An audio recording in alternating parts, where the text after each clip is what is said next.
ನಿನಗೆ ಮದುವೆ ಆಗಿ ಮಗು ಆಗಿ ನೀನು ಸಂತೋಷವಾಗಿದ್ರೇನೆ ಒಂದು ಕುಟುಂಬ ಅಂತ ಅನ್ಸ್ಕೊಳ್ಳೋದು. ಇಲ್ಲ ನಮ್ಮ ಬದುಕಿಗೆಲ್ಲ ಏನ್ ಅರ್ಥ ಇರುತ್ತೆ ಹೇಳು?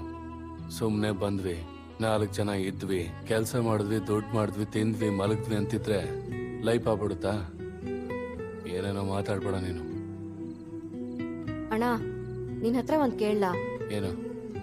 ನೀನ್ ಯಾಕೆ ಯಾವಾಗ್ಲೂ ಗುಂಡು ಹೊಡ್ಸ್ಕೊಂಡೇ ಇರ್ತೀಯ? ಕೂದ್ಲು ಬೆಳ್ಸತ್ತಾನೆ. ಸ್ಟೈಲು ಚೆನ್ನಾಗಿದೆ. ಏ ದುರ್ಗಾ, ಒಂದು ಹಾಡು ಹಾಡ್ತಿರ್ತೀಯಲ್ಲ, ಹಾಡು. ಹೋಗೋಣ. ಹಾಡು ಅಂದೆ ತಾನೆ? ಸರಿ. ಯಾರು ಏನು ಮಾಡುವರು, ನಮಗೇನು ಕೇಡು ಮಾಡುವರು, ಸತ್ಯದ ಹಾದಿಯಲ್ಲಿ